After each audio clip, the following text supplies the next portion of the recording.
Hello and welcome to PrideCast, the exclusive podcast for the first ever Poole Pride at Lighthouse in Poole on Saturday the 8th of June. I'm Nick Churchill and with me are Sukie Baker and David Vigna, who are here to talk about the impacts they hope Poole Pride will have on the local queer community. Sukie works at Stage Door at Lighthouse, and when they're not doing that, they're a cabaret performer known as Thorn. They'll be comparing the On Out Cabaret in the Shirling Studio at Lighthouse as part of Poole Pride, featuring the drag talents of Miss Venezuela de Vigna. Thank you for joining me today. If you're not already familiar with it, Lighthouse Poole is one of the UK's biggest arts centres outside London. It's an Arts Council, a national portfolio organisation and a registered charity.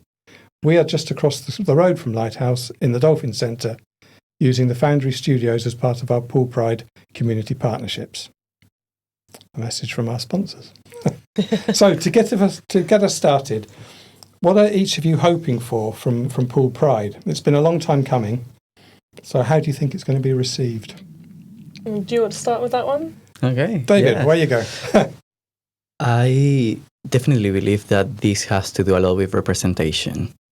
I believe that having a pride in small communities is really important because that means that people don't have to move themselves to bigger places to be who they are. This is actually entitling people to be who they really are and actually saying it's okay. It's not even trying to get a right. It's just claiming that back and giving a visibility and a voice to the entire community, because that's what Pride is all about. It's not just about the LGBT community. It's everybody coming together as one, respecting and celebrating one another. I think that's the nice thing about Pride is that it shouldn't be. Obviously, everybody needs to feel welcome at Pride. Everybody needs to feel that they belong at Pride, whether you're young or old, gay or straight, or however you identify. It's all a place to be, and maybe to experiment with being who you are too, perhaps. Exactly. Definitely, yeah. Having that visibility really enables people to go, oh, actually, maybe there are parts of myself I've not really explored that I would like to, or that I felt afraid to, and I'm seeing here in front of me, visually, this is okay, and I'm surrounded by that acceptance. So it can be really great for, like, queer people, but also questioning people who haven't even thought to question yet. So during recently I interviewed quite a few sort of local LGBT folks in Poole, including lovely David here.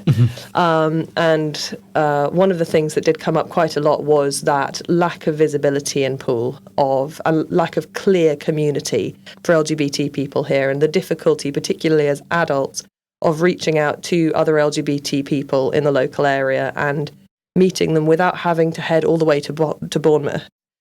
Because, obviously in Bournemouth we've got sort of the triangle, there's still a couple of venues left of our historic neighbourhood. And now it's dwindled a lot, but that's sort of where a lot of people feel they have to go. And obviously a lot of that is very evening focused and going out at night. Obviously we've got a couple of cafes like that during the day, but it's hard for people in Poole to actually find each other. So I think that's something I'm really excited for with it, is that bringing lots of people together and going, hey, we are all here and we do all have that thirst for community and to be around each other, and we can have that. And hopefully maybe people making connections at Poole Pride and then starting to build on a more year-round sense of community in Poole. There's an idea that people that are discovering their true selves or thinking about who they are and confronting the trauma of being a young person, it's really difficult. Yeah. All sort of sat in the dark in their bedrooms or reading their books, thinking they're the only one. Yes, yeah, exactly. Yeah, that was something that did come up a lot with the interviews as well, actually, particularly with two people I interviewed who both grew up here.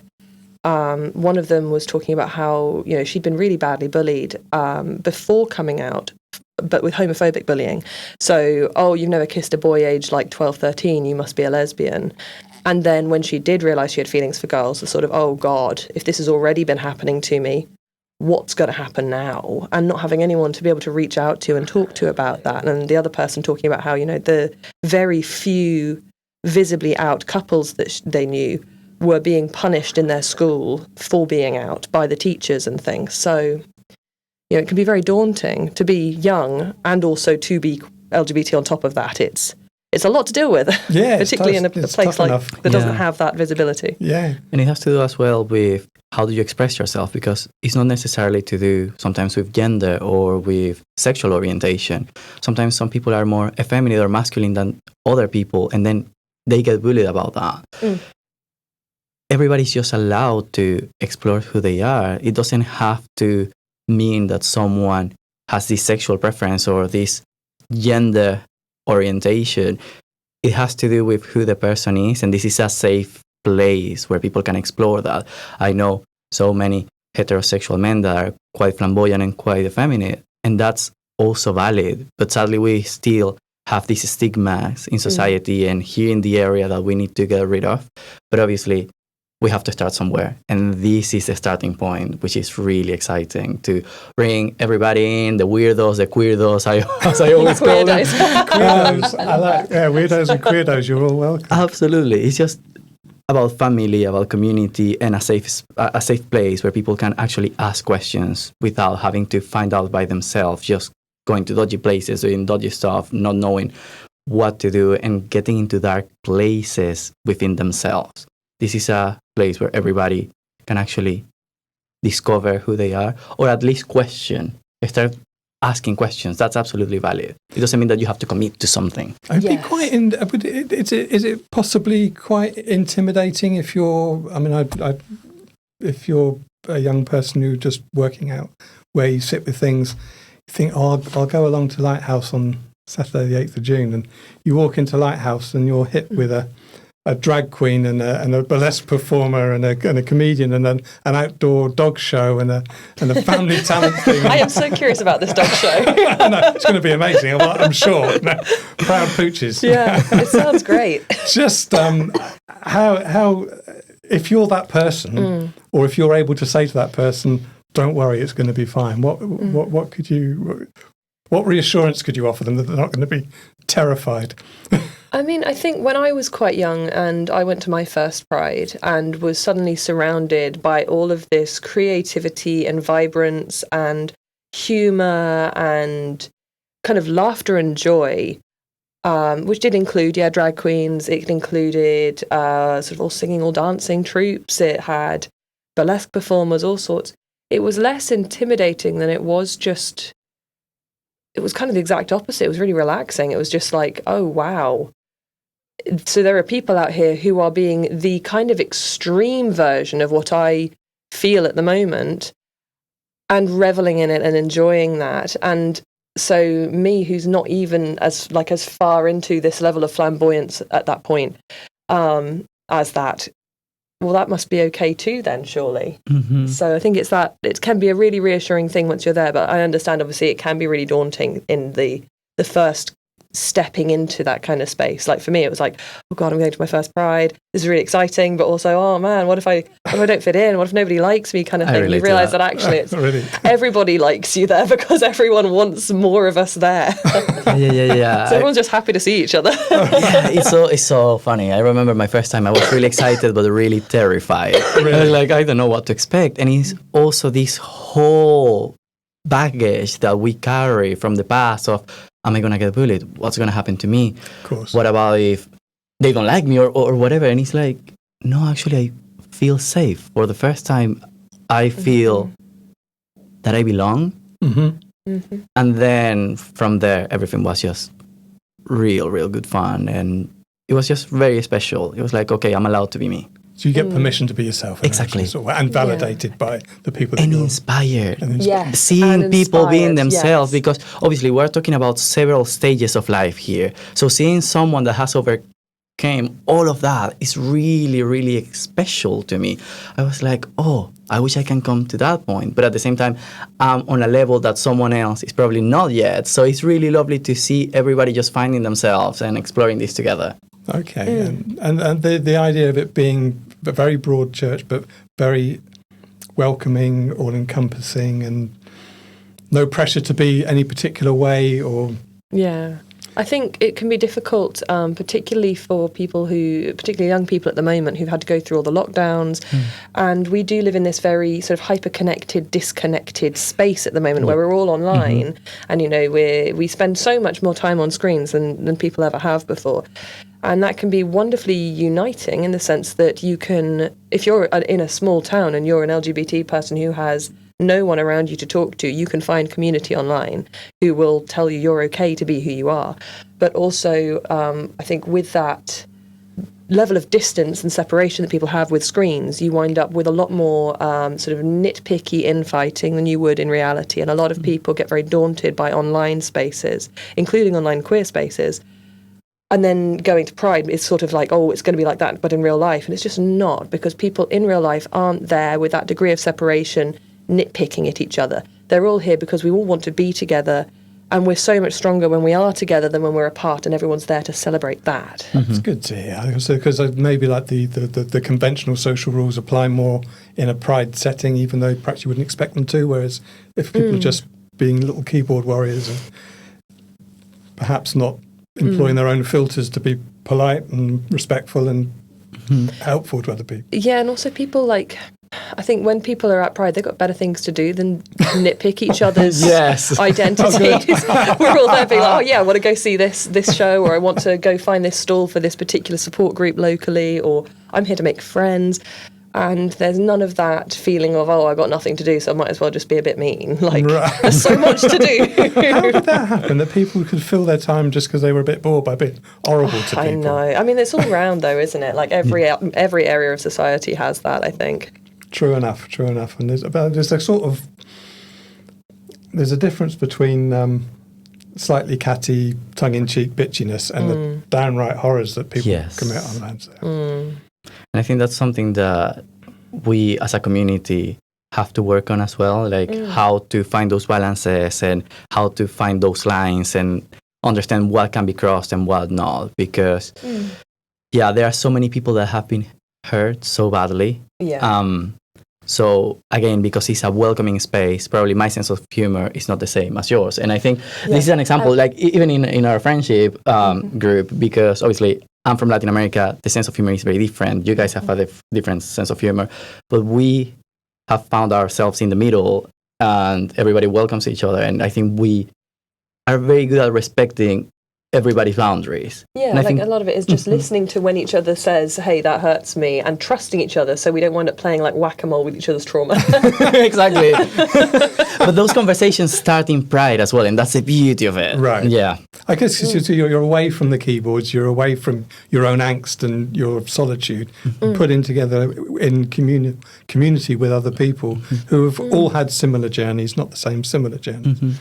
Yeah, and also a lot of Pride really at the end of the day is recognising that regardless of how similar or different you or I might be, the same people want the same bad things to happen to both of us.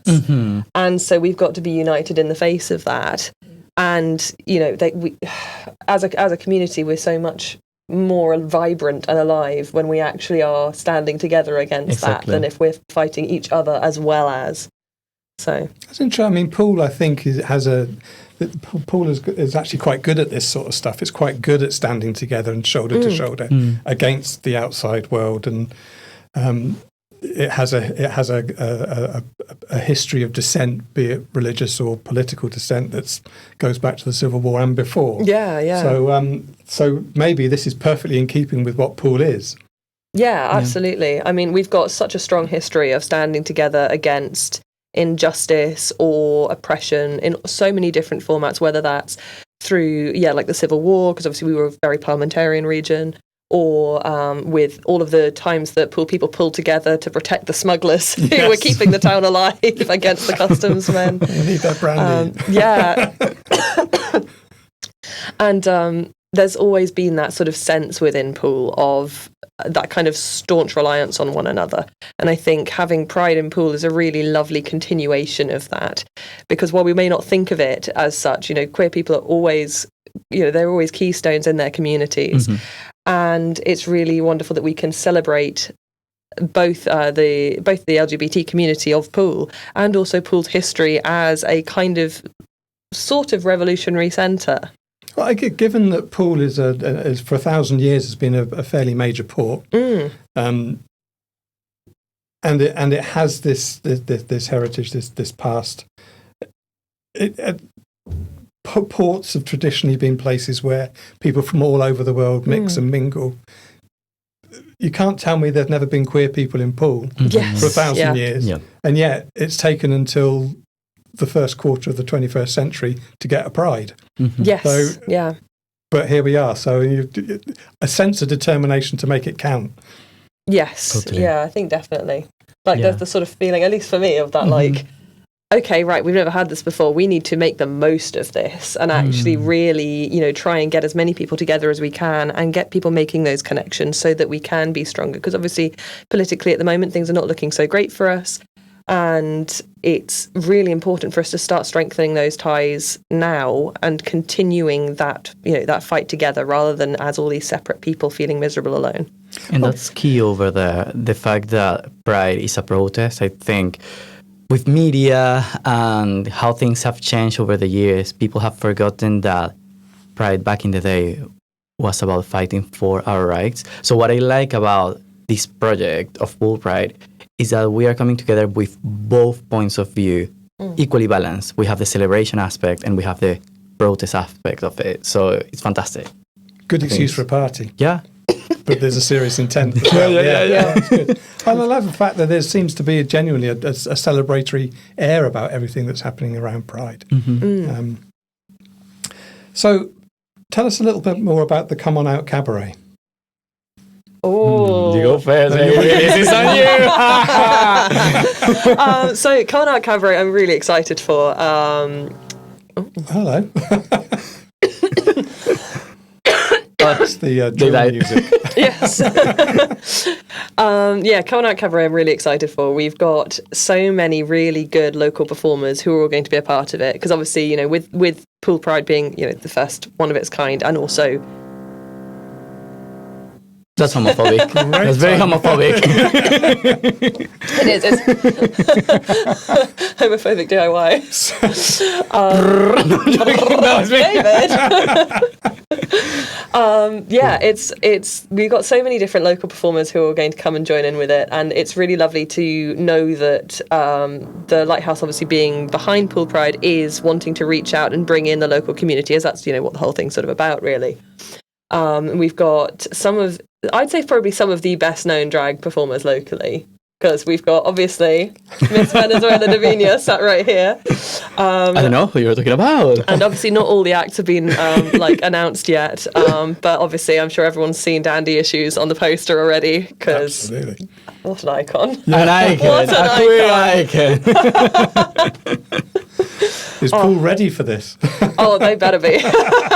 Just to have no choice now. Just buckle up. But yeah, we've got we've also got some fantastic circus performers coming along, and oh my goodness, we have Mayu's coming. Yes. Very exciting. Mayu's a friend of ours. She's a fantastic performer. She does poetry. Okay. And she runs this... And kind of comedy drag almost. And she does comedy as well. She started Yeah. doing poetry, but then she found out that she was actually funny. So every time she performs, it's so special because she has this way of doing spoken word and bringing everybody in. And then she also plays with the cultural element because she's Spanish. Right. So obviously we relate a lot because we can make fun out of where we come from and our experiences as foreigners into these new ventures of migration.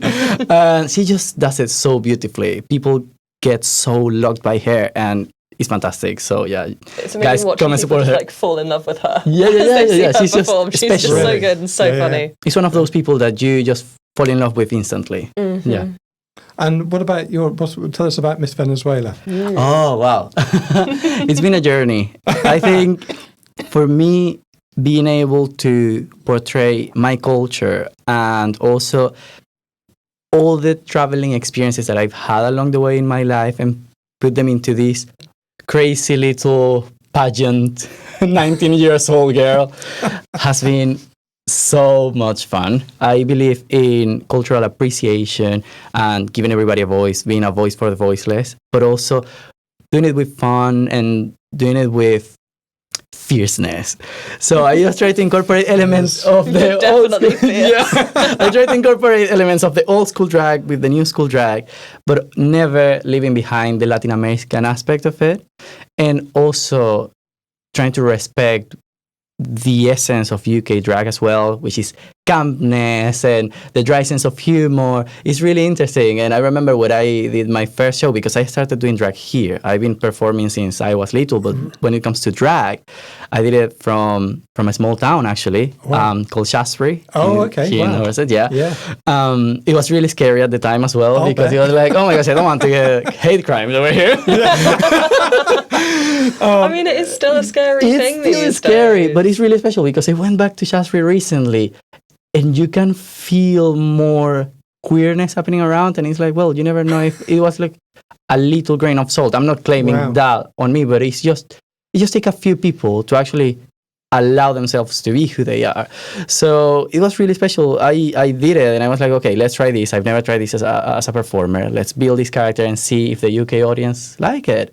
And they did. We love her. Yeah, and then opportunities started opening up in Southern Europe as well. So we'll see how things Are you go. performing in France soon? I'm hoping to perform in France this year. I'm in conversations. I was offered to do a Pride over there, but sadly it was clashing with another commitment that I had performing somewhere else in the UK.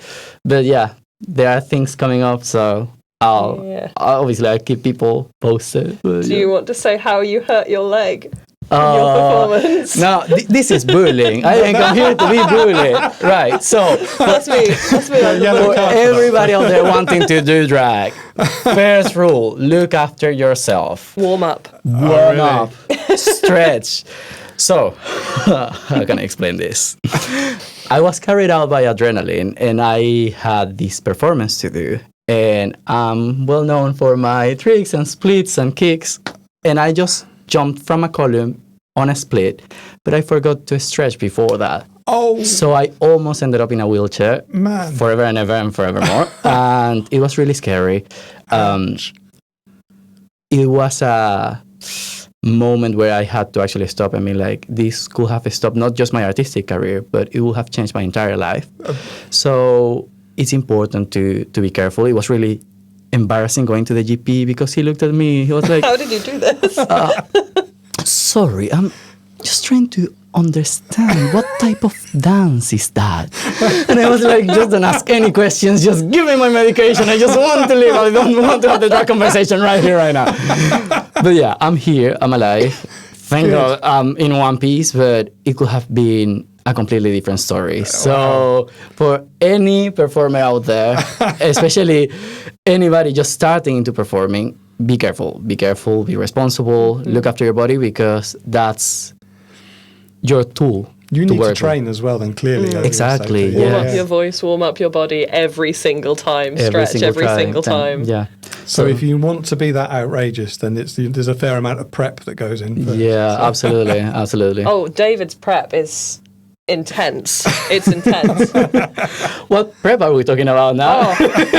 You like with watching you get dressed and into character and do your makeup and do the clothes and things, and all the ways that your body language changes as you do each stage. It's so cool. I think it's a drag experience, definitely. Really? Yeah, when someone is into drag, you don't know what's going to come up from there. Did you gradually become this person as you put the layers on? Yeah, well, Sukie has been the witness. I'm not even going to say anything. You've seen it. Watching you, it feels like you do. How has it been for you? Because obviously you do drag as well. So do you feel like something else comes up? It kind of does, but it's also, my drag it's more or less what I wear to, like, if I'm really excited about a concert. I do the same outfit because I know I look good in it. And I'm like, I'm going to go to all my favourite rock stars in drag. Good. So yeah, I think really Thorn is basically just me being a little bit louder. Elevated Sukie. Yeah, more or less. Apparently watching me perform as Thorn is like watching Sukie on steroids. Is what a friend of mine said. So, fair enough. Like, it's just like hanging out with you, but really intensely. So if they can only stand 20 minutes at a time. Yeah, yeah, get back in your box now. How did you arrive at Thorn? Was that What, the name or the character? Oh, the character, the whole thing. You just trip over it one day and thought, that's me? Or Sort of. So the name Thorn's one I wanted to use for ages because it's a letter as well as a word. So the old letter for th, which looks sort of like a P with the bubble out the side, basically with the sticker further up. Keep it PG. Huh? Keep it PG. Yeah. You know what's funny? My phone has started auto-correcting the letter T to the letter Thorn recently, which is very me. I send people messages and it's like, have you got a queer phone now? Apparently. But yeah, I really liked that idea that it could be a letter as well as a name. And then, I just started doing poetry under that name and storytelling, because I do storytelling through Lucid Tales and lots of other bits. And then started doing the drag performance. I was like, well, actually, you know what? This works perfectly well as a name for a character to do with drag. And I started doing comedy and drag at the same time. So just sort of launched into it from there, really. I think Thorn basically is just me being more confident and a little bit more outrageous. It's just me given a microphone, basically. And that's the beauty of drag, everybody. I was going to say, was it similar for Finding Miss Venezuela? Because you said you were performing before. So why the move into drag? Was it to be a bit more that? So I was studying acting back home, and I moved to the UK. I never finished my degree, but I managed to do several branches of art there. And in university, I had clashes with my professors because they used to say that I used to do a lot. And I was like, well, what's our excuse if nowadays we have access to so much information and so many resources? Back in the day, you had people like Leonardo da Vinci, who was a doctor and an artist and used to do so much. Why do we need to limit ourselves these days? Anyway, there was always friction with them. And my best friend from uni, and he's like my brother, he lives in Argentina at the moment. He always encouraged me to do fashion, and he always wanted me to understand about drag. But because there was so much stigma back home, I didn't want to do anything with that. Eventually, in lockdown, I started watching RuPaul's Drag Race, and I fell in love with it because it wasn't just hearing testimonies about the queer community, but it was also seeing all these skilled people bringing so many branches of the arts and putting it into one place. And I was like, is that my people? So I was like, no, I definitely would like to give it a go, but no problem, not that good. And then I had to work within myself with so many things, including that self-esteem issue. And I was like, no, you just need to try.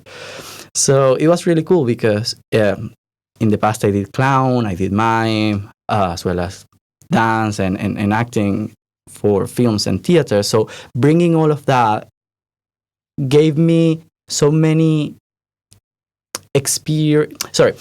I came with that experience already, so that gave me kind of like a bit of a notch for drag. So many people, when they start from scratch, they have to make so many mistakes and it takes them longer, but I already came with that privilege, if you want to say it that way. Like I already came with that advantage, but equally I had to learn so much because now it was the time to put everything together. When you have enough time to focus on one thing, that's fine, but now everything was at once. So the thing with drag is that you have to make mistakes, and I have made mistakes, including the accident. Absolutely. But you learn as you go. I'm not saying go and hurt yourself, but no, it's part of the process. Jokes that don't land, makeup that doesn't work, costumes that don't work, but then you learn as you go, and you have to listen to other people. And I think that's the beauty of drag as well, is that it's very social based. You have to rely on the people that did it in the past to teach you and to pass that craft on to you and to correct you and also read you, because it's part of the culture of drag. They read you to filth when you are not looking well, and that's part of the thing. You have to assume it, and then you have to work on it. Yeah. So it was really good fun to try it in Shaftesbury. I made the mistake of doing a 15-minute set as a lip sync for my first time. Wow. It was like doing a Zumba class with no stop breaks. So, you then learn how to actually space things out, and you understand your body more and more. But there are so many types of drag out there. I think coming to this character in particular took me a while. Originally, I wanted to be more like an artistic type of drag, in the sense of being more edgy, more like a visual creature rather than the Miss Venezuela. But things started changing as I was going along the lines, because I knew I had the passion for fashion, and I knew that I had to bring the Latin American element to it. So I was like, okay, let's do this Miss Venezuela with a twist rather than just relying on a creature.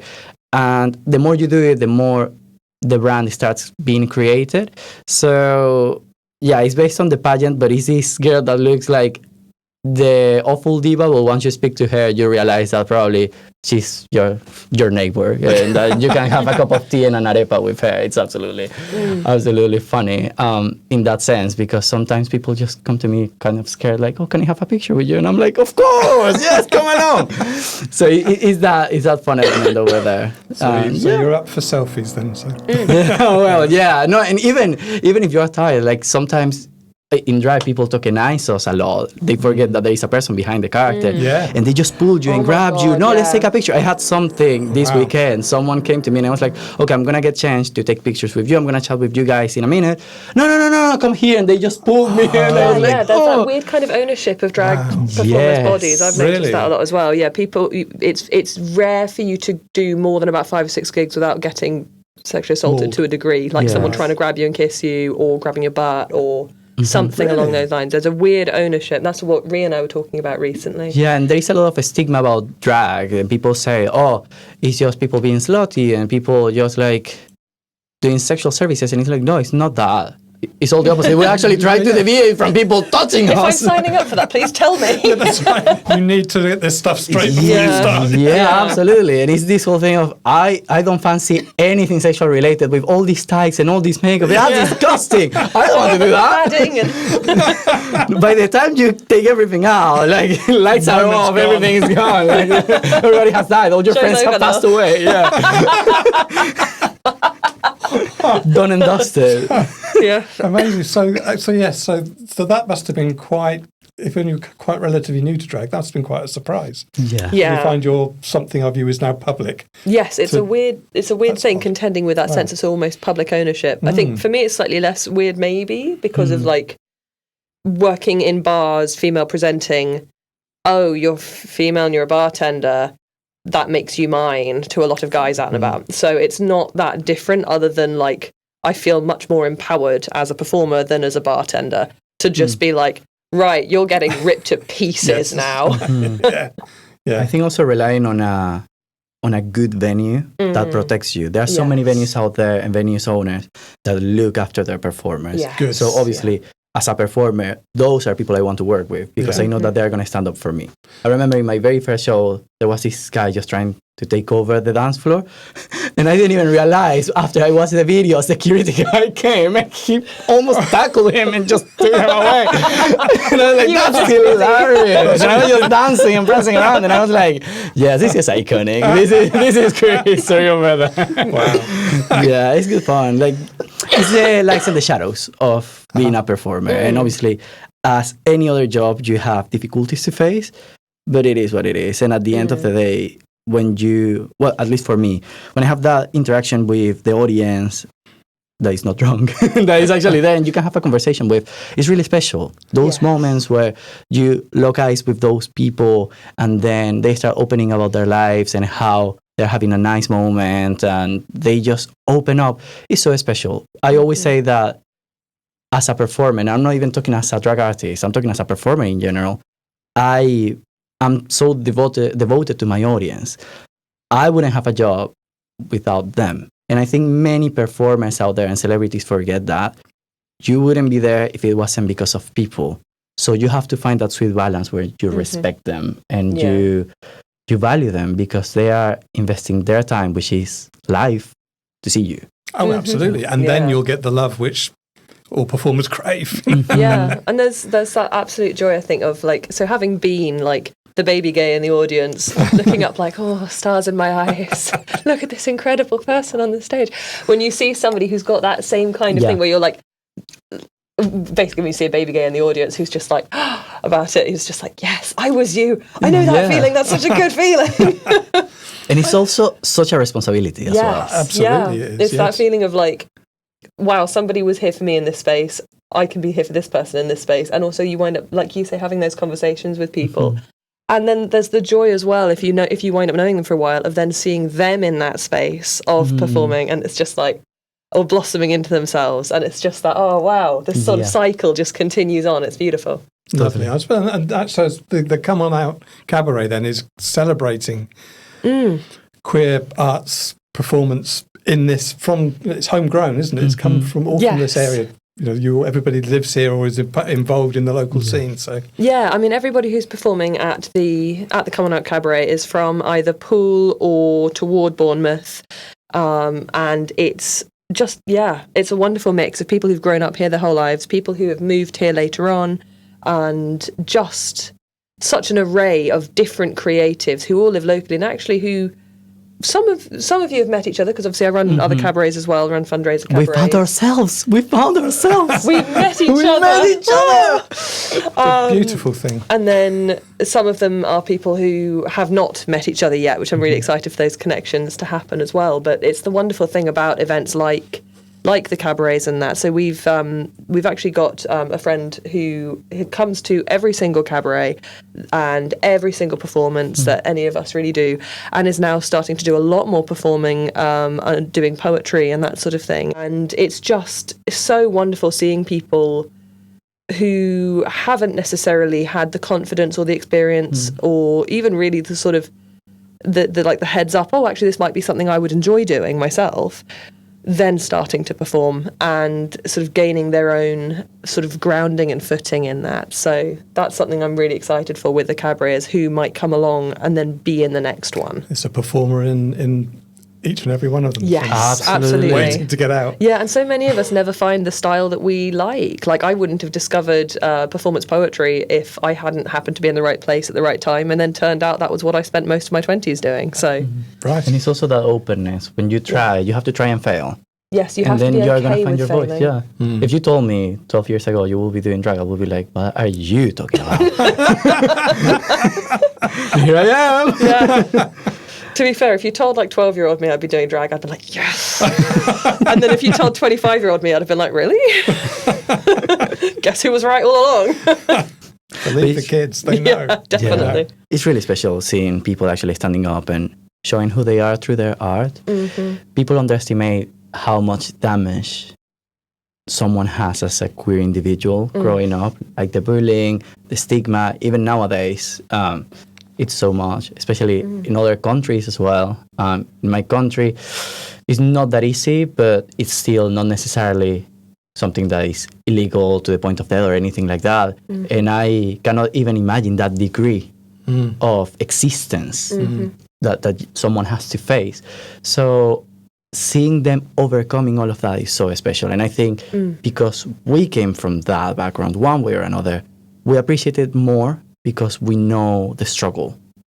And again, the Poole Pride is going to be a celebration of these people being able to come out of that shell. It's a safe space for you to actually show that color and that light. And it's not necessarily about being flamboyant or being loud or anything like that. There's no one way to be a human being. There's no one way to be queer. So just be you and have a good time. Well, we should probably be clear. There will be quite a lot of flamboyance and a fair degrry of loud as well. Oh, yes, absolutely. Absolutely. Well, thank you. Thank you both. Thank you very much for joining us today. Hope you've shone a bit of light and the drill on the difference that the first Poole Pride can make. So don't forget, daytime events are free, including the Come On Out Cabaret, but you do need to book a ticket. So if you want to find out more, check out the website at lighthousepoole.co.uk. It'll be on your screen, and you can find us on Facebook, X, Insta, and YouTube. Thanks for watching. Don't forget to check out other episodes of PrideCast on the Lighthouse Poole YouTube channel. Thank you. Thank you. Thank you very much. Woohoo. Yeah, that's right.